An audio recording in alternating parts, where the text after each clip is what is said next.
2026년도의 부활 주일입니다. 주님 안에 있는 아름다운 소식을 전하는 주안 아름다운 교회. 오늘은 열왕기상 19장 1절로 8절 말씀을 통하여서 나만 홀로 남았사오니 라는 제목으로 하나님의 말씀을 함께 나누려고 합니다. 오늘 본문에 등장하는 중심 인물은 엘리야입니다. 엘리야라고 하는 이름의 의미는 나의 하나님은 여호와이시다 라는 의미를 갖고 있습니다. 여호와는 나의 하나님이시다. 이 엘리야는 지금 어떤 상황 가운데 있습니까? 엘리야는 큰 승리를 거두었습니다. 대승을 거두었죠. 아주 극적이고 드라마틱하고 역사적인 승리를 거두었습니다. 엘리야가 활동했던 그 무대는 북이스라엘이었습니다. 남유다와 북이스라엘로 나뉘어져 있는 상황이었고, 북이스라엘은 바알과 아세라 정도에 의해서 거의 무너져버린 상황 가운데 있었습니다. 바알 선지자와 아세라 선지자는 국록을 먹고 있었습니다. 국가에서 삶을 보장해 주었고, 또 연봉도 보장해 주었고, 연금까지도 보장해 주었습니다. 걱정이 없었습니다. 엘리야의 친구들도 아마 그런 넓은 길로 갔을 것입니다. 엘리야 출신이 어디인가 봤더니 길르앗 출신이었습니다. 길르앗의 디셉이라고 하는 곳, 디셉 사람이었습니다. 학자들이 찾아가 봤죠. 어디인가? 찾기가 어려웠습니다. 대략 여기쯤이라고 추정을 하지만 정확하지는 않습니다. 그러나 우리가 길르앗이 어디인지는 알 수 있습니다. 길르앗은 요단 동편이었습니다. 요단 서편이 가나안 땅이고 요단 서편이 약속의 땅이었습니다.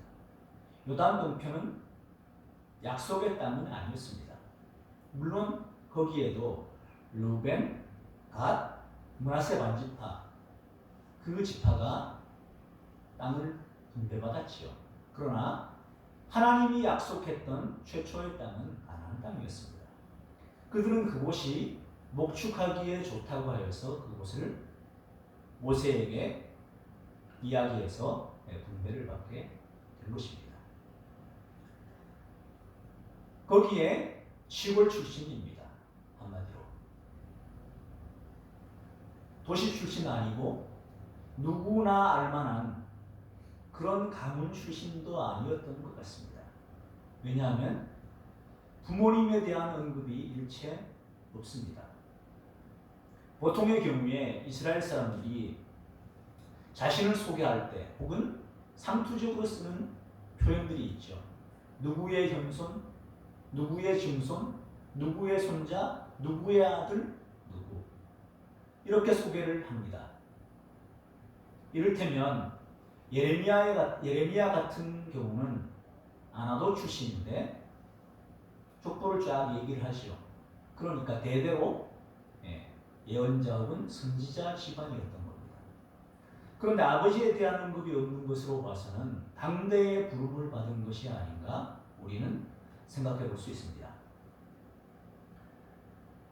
요단 동편이었기 때문에 어쩌면 이방인의 땅이었고 두드러진 인물이 없었지요. 그런 가문 출신도 아니라는 것입니다. 그런데 하나님의 부름을 받았습니다. 남들은 보장이 되어 있는 신학교를 가잖아요. 장래가 보장되어 있잖아요. 적어도 먹고 사는 문제는 해결될 것 같잖아요. 바알 선지자, 아세라 선지자로 살면 삶은 보장이 되어 있었습니다. 친구들도 그 길로 간 것 같고 많은 사람들이 그 길을 갑니다. 그런 엘리야의 심정이 어떠냐 하면 나만 홀로 남았사오니이에요.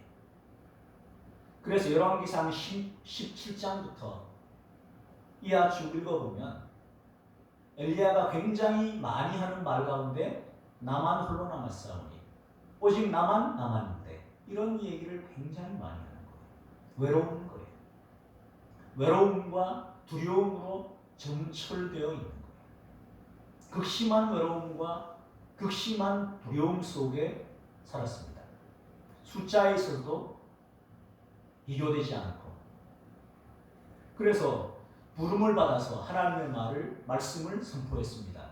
하나님이 저에게 말씀하시기를 내 말이 있기까지 3년 동안 이스라엘에 기도 이슬도 있지 아니하리라 하셨습니다.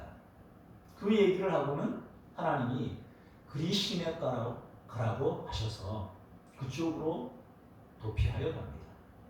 물론 하나님께서는 까마귀를 통해서 떡을 그리고 고기를 공급해 주십니다.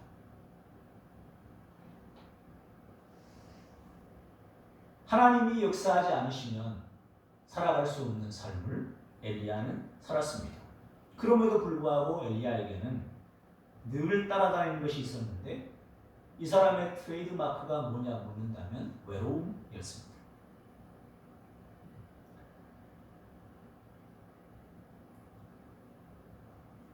드디어 3년이 지나서 갈멜산에서 대결을 펼칩니다. 초청하기는 850명을 초청했죠. 850명을 갈멜산에서 대면합시다. 과연 누가 하나님인지, 여호와가 하나님인지, 바알과 아세라가 하나님인지 판가름을 냅시다. 대결을 펼쳐봅시다. 했는데 바알 선지자 450명만 그 자리에 왔습니다. 대승리를 거뒀죠. 그래서 그 바알 선지자 450명을 기손 시내로 데려다가 목베어 죽입니다.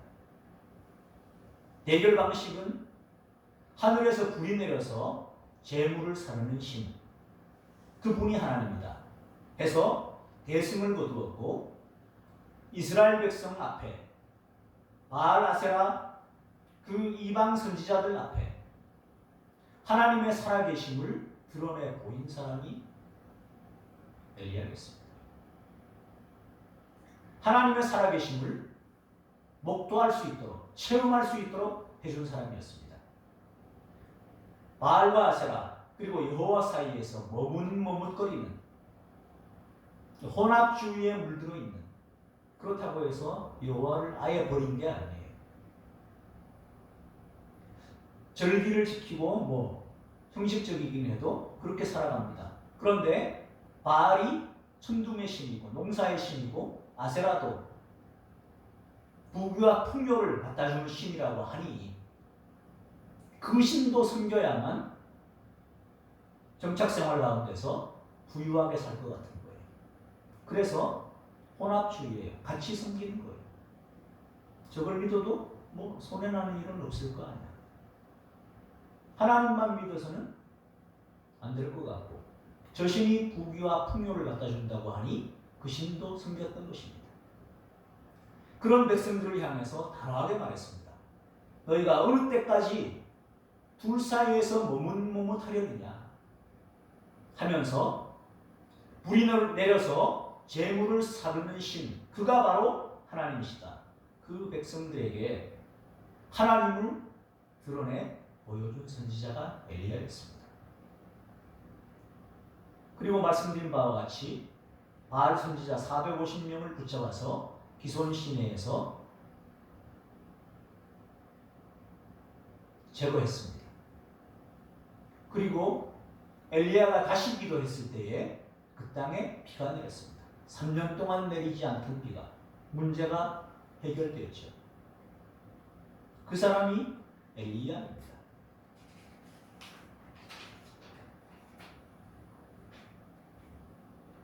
야고보서 5장 16절. 야고보서 5장 16절을 보시면 엘리야는 우리와 성정이 같은 사람이로되 그가 비가 오지 않기를 간절히 기도한즉 3년 6개월 동안 땅에 비가 오지 아니하고 다시 기도하니 하늘이 비를 주고 땅이 열매를 맺었느니라. 아멘. 우리와 성정이 같은 사람인데 기도했을 때 비가 그쳤고 다시 기도하니 비가 내렸다 말하고 있습니다.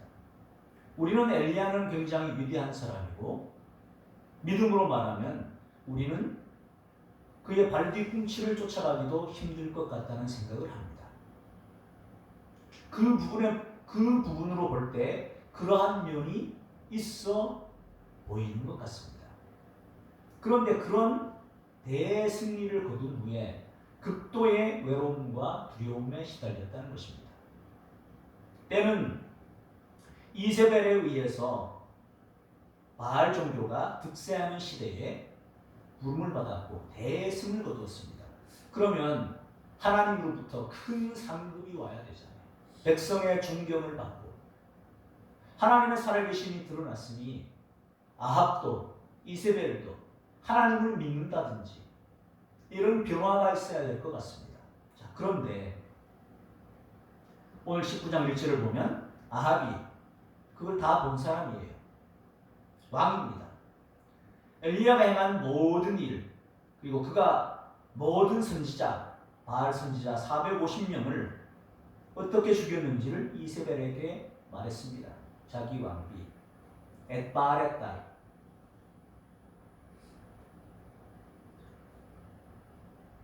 그런데 이세벨이 사신을 보냅니다. 그래서 엘리야에게 말합니다. 내가 내일 이맘때에는 반드시 네 생명을 저 사람들 중 한 사람의 생명과 같게 하리라. 그렇게 하지 아니하면 신들이 내게 벌 위에 벌을 내림이 마땅하니라. 엘리야와 백성들에게 붙잡혀서 죽임을 당한 그 450명의 바알 선지자처럼 되게 하겠다는 거예요. 살해 경고를 한 거죠. 내일 이맘때까지 죽이겠다. 대승을 거둔 사람이 이세벨의 그 경고에 어떻게 반응합니까? 3절을 보면 그가 이 형편을 보고 일어나 자기의 생명을 위해 도망을 합니다. 살려고 도망친 거죠. 유다에 속한 브엘세바까지 갑니다. 지금 대결했던 장소는 갈멜산이에요. 북이스라엘. 거기에서 유다 땅에 있는 브엘세바까지 도망칩니다.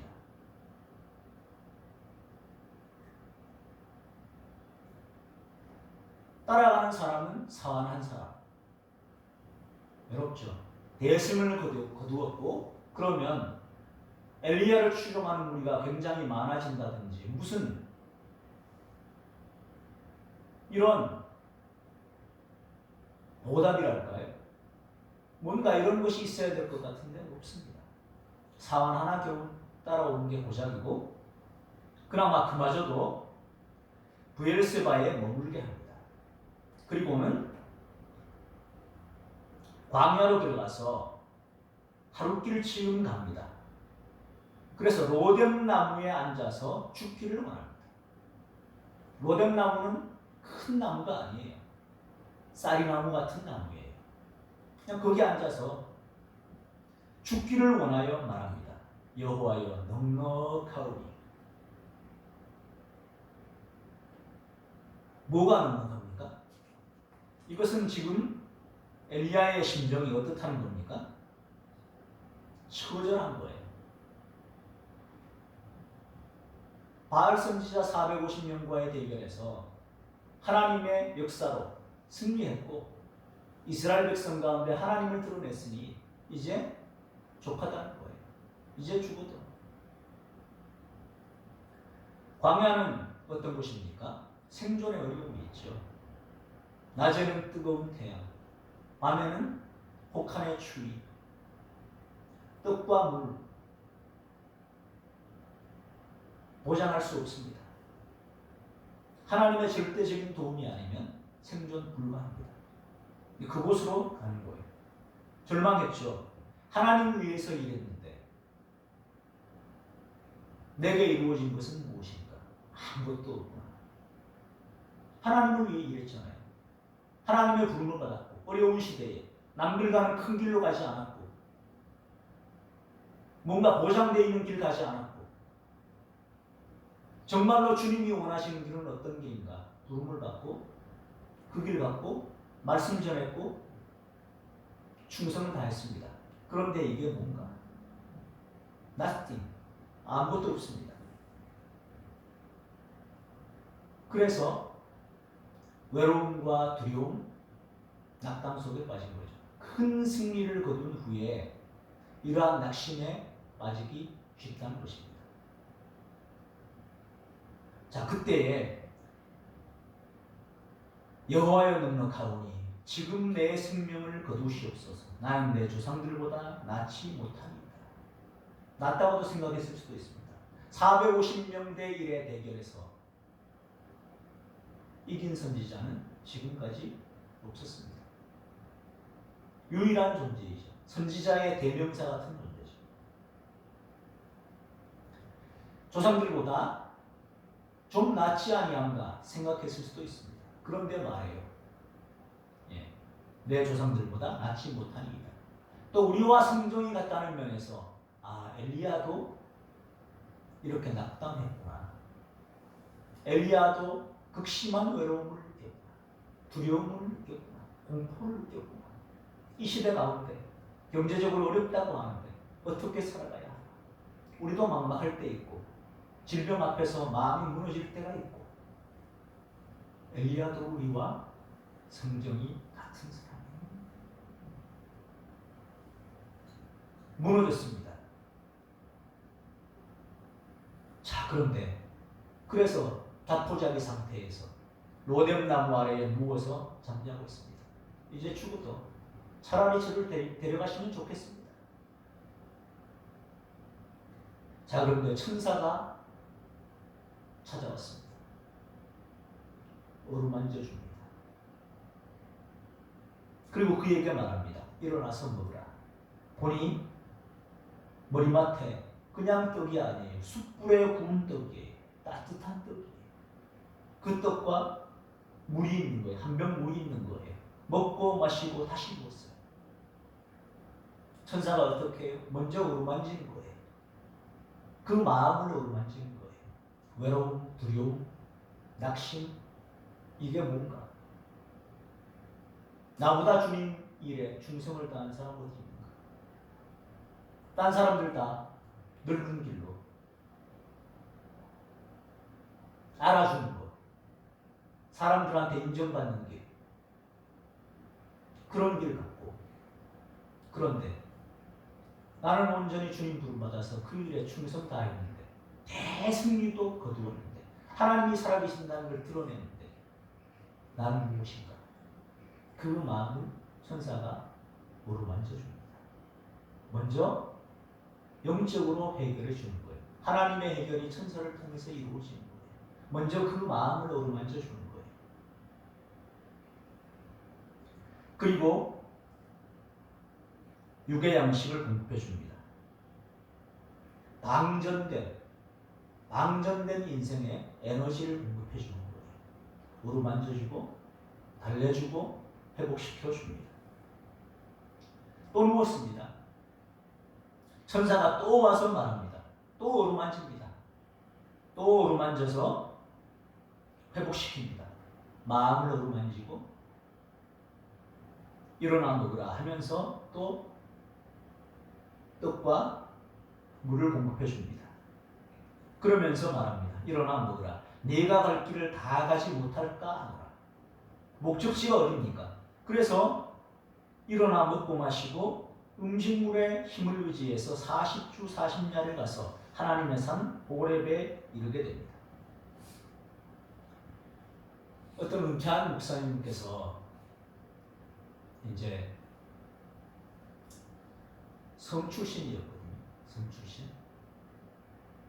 그곳에서 있다가 이제 육지로 나왔죠. 혼자 이제 뭐 자취를 하거나 이러면서 이렇게 살 수밖에 없는데 힘들게 살아가는 중에 맹장 수술을 받게 됩니다. 그런데 아무도 아는 사람도 없고 찾아오는 사람 하나 없는 거예요. 굉장히 외롭고 사는 것 자체가 외로웠죠. 낯선 데 일단 와서 겨우겨우 살아가고 있는 것 자체가 외로움이고 아는 사람 하나 없고 그런데 이제 갑작스럽게 맹장 수술까지 받게 됐으니까 더 그런 상황이 됐습니다. 그 노래가 생각나세요? 해는 져서 두른데 찾아오는 사람 없어 밝은 달만 쳐다보니 외롭기 한이 없네. 예. 그 노래가 그냥 막 생각이 나더라는 거예요. 그런데 이렇게 보니까 어머니가 오는 게 보여요. 보따리 하나를 이고 어머니가 오시는 거예요. 달려갔죠. 그 보따리를 놓고 중간에서 그러하는데 한마디 하시는 거예요. 많이 아팠지?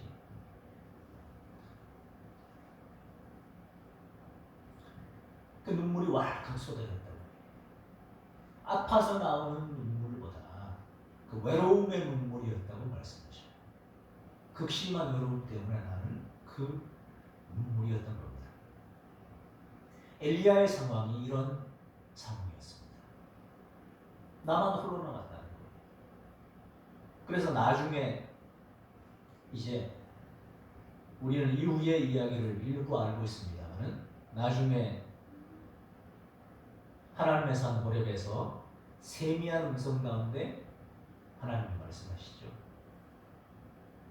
그리고 바알에게 무릎 꿇지 않은 7,000명이 있다. 나만 홀로 남았어. 이 말을 얼마나 많이 했으면 하나님께서 그렇게 7더 완전수고 1000더 완전수잖아요.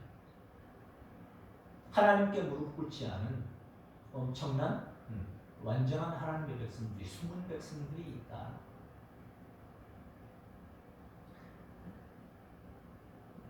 하나님께서 엘리야의 심정을 알고 계십니다. 헤아려 주십니다. 찾아오십니다. 오르만지시면서 하나님의 에너지, 영의 양식을 공급해 주십니다. 그리고 가장 필요한 물과 떡을 공급해 주십니다. 그리고 호렙산으로 가야 된다는 거예요. 호렙산은 어떤 곳입니까? 출애굽한 모세가 장인의 양을 칠 때에 하나님의 산이라고 알려진 그 산에 가서 하나님을 경험한 산이에요. 하나님을 만난 장소예요. 또 출애굽한 이스라엘 백성도 호렙산에 가서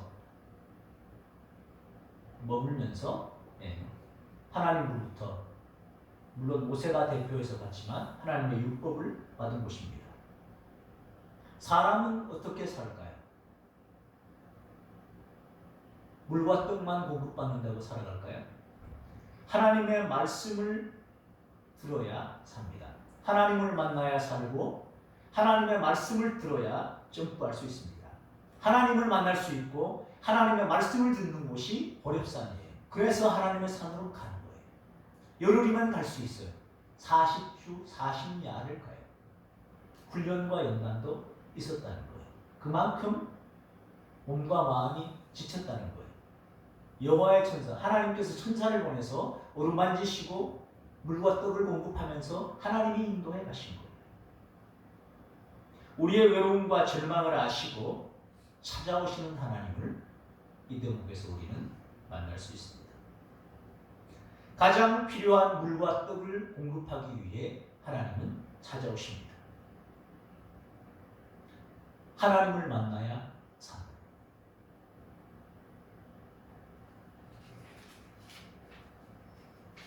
엘리야는 우리와 성정이 같은 사람입니다. 요한복음 21장 13절을 보면 부활하신 예수님께서 제자들에게 찾아오십니다.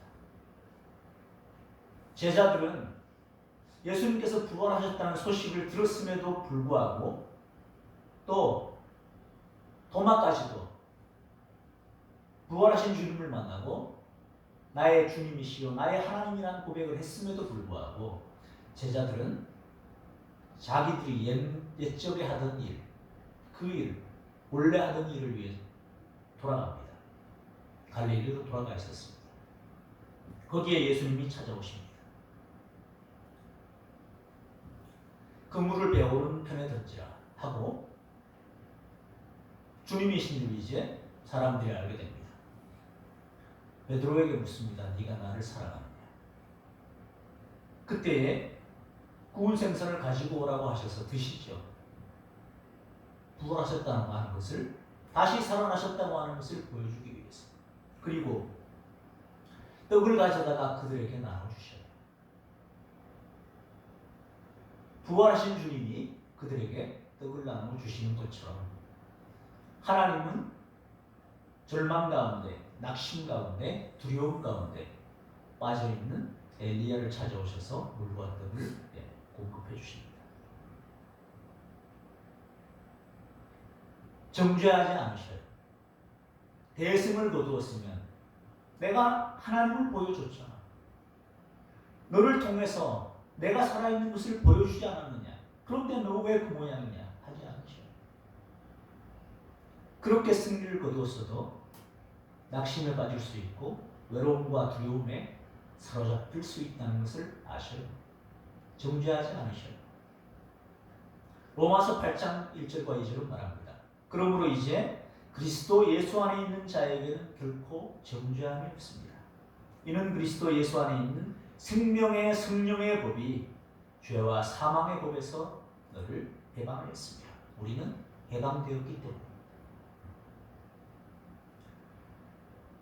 우리와 성정이 같은 엘리야를 어루만져 주시고 물과 떡을 공급해 주십니다.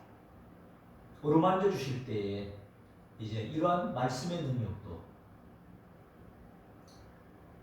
아마 임했으리라고 생각합니다.